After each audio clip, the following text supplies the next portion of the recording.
Why is this top level driver braking with their hands? And what does that even mean?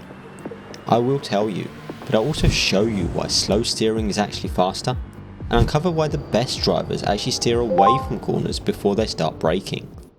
I'm Tom, a professional sim racing coach with hundreds of hours of coaching experience, and I see so many sim racers struggling to modify their braking to match the fastest drivers. And it's because they don't know how to use their hands during braking. To see why our hands are so important for braking, we need to start with a quick walkthrough of how racing drivers approach a corner. We can break a corner down into 3 phases: the straight line braking phase, the corner entry phase, and the corner exit phase.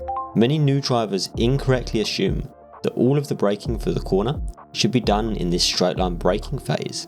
But if you've been in the sim racing space for a while, you would have heard about trail braking. At a very basic level, trail braking is the idea of lifting off of the brake slowly during the corner entry phase. This allows us to slow the car down and turn at the same time. This is what happens if we try to take a corner without trail braking. It is possible, but it's slow. We're not using all of the grip that the tyres have when we start turning in, and we also usually end up running off of the track at the end of the corner. By instead trail braking in the corner entry phase, we can brake deeper into the corner. That allows us to start braking later, carry more speed through the first part of the corner, and drive the car on the limit, which is critical if you want to be fast in motorsports. So it's this part of the braking on entry, the trail braking, where our hands become just as important as our feet. Because when drivers first learn about trail braking, the only thing they try to change is their braking. They approach corner entry in the same way they always have, just with a little bit of extra brake input here to ensure they are trail braking like they've been told to do. But in sim racing, we have access to a huge amount of data, and we can view the telemetry of everyone, from beginners right the way through to esports level drivers. If you want to make progress faster, you can get a free 7-day trial of my online course, iRacing Fundamentals, via the link in the description. And when we look at what the very best drivers are doing, we see that they carry far more brake pressure, far deeper into the corner, than the newer driver that's just learning about trail braking for the first time. That's because pro drivers know exactly what they need to do with their hands to maximise their braking in this corner entry phase. So what happens when less experienced drivers try to replicate this much brake pressure? Either they spin out on corner entry,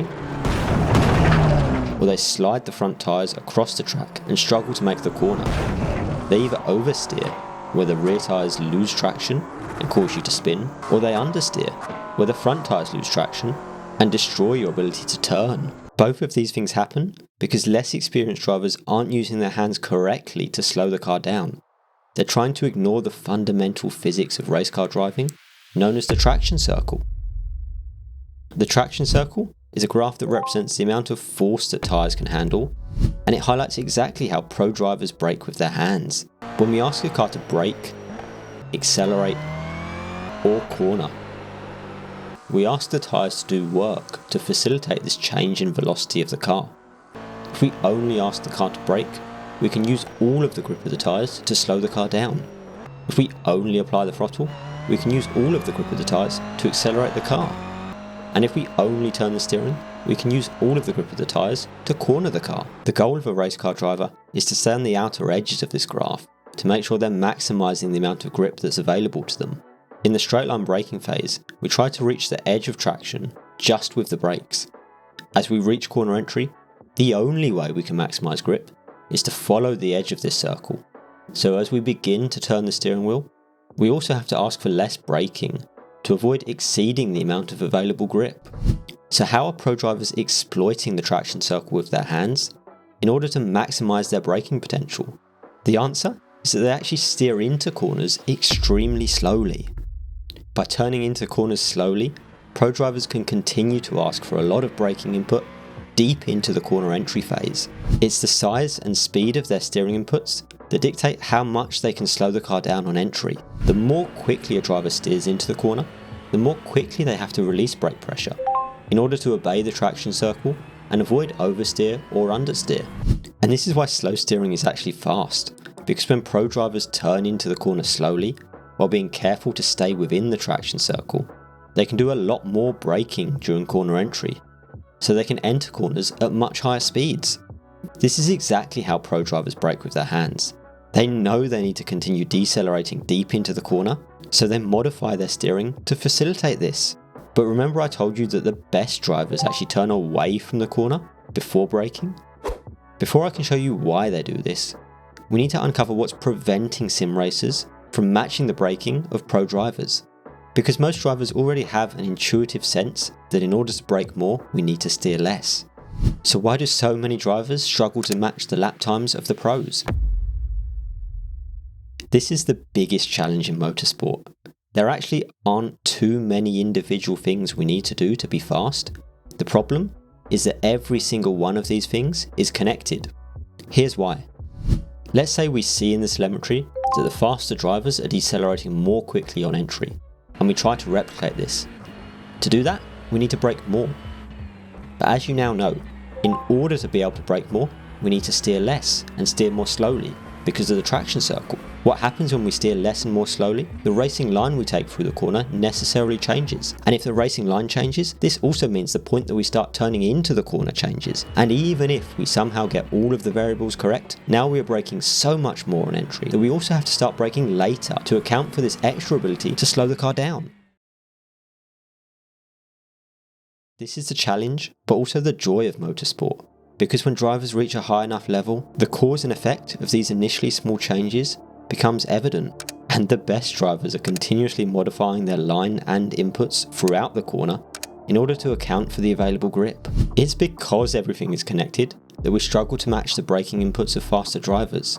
Therefore, there are some common mistakes we need to avoid when trying to modify our braking on corner entry. But once you understand these mistakes, we'll also uncover why the very best drivers actually steer away from corners before they start braking. The first mistake drivers are likely to make when trying to match the braking of faster drivers is maintaining their old steering approach of having a very clearly defined turn-in point. This either overworks the front tyres, causing understeer, or overworks the rear tyres, causing oversteer. Therefore, the first step to matching the pros under braking is to turn in more slowly and smoothly during the corner entry phase. The next mistake drivers are likely to make is trying to match the racing line they were taking before they modified their braking and steering inputs. Compared to pros, less experienced drivers tend to turn into the corner later and more aggressively. You can easily check if this is true by comparing your telemetry to that of the fastest drivers on the service. Along with slow and smooth steering, start turning into the corner earlier and take a more oval-shaped racing line like the pros. If you reach the stage where you've corrected these mistakes, you might notice that the entry now feels as if you're under the limit of grip. That's because you've successfully modified your steering inputs to improve your braking capability on entry. Now you need to take advantage of that extra grip by picking a later braking point. The pros don't just improve their braking by steering more slowly into the corner on entry. In fact, there are actually some situations where drivers have to turn away from the corner they're trying to take just to be able to slow the car down more effectively. We showed the 3 phases of the corner earlier, but in some corners, there actually isn't a straight line braking phase. If the corner radius is wide enough, we may only need to do a small amount of braking once we are already cornering. In this case, we first reach the edge of the traction circle with our steering inputs, and when we arrive at the point where we need to start braking, we actually have to start straightening our steering, turning away from the corner we're entering in order to unlock grip that allows us to apply the brake during corner entry without exceeding the traction circle. And actually, steering away from the corner is just one more example of how pro drivers ask for less steering input under braking, using their hands to allow the car to decelerate more effectively.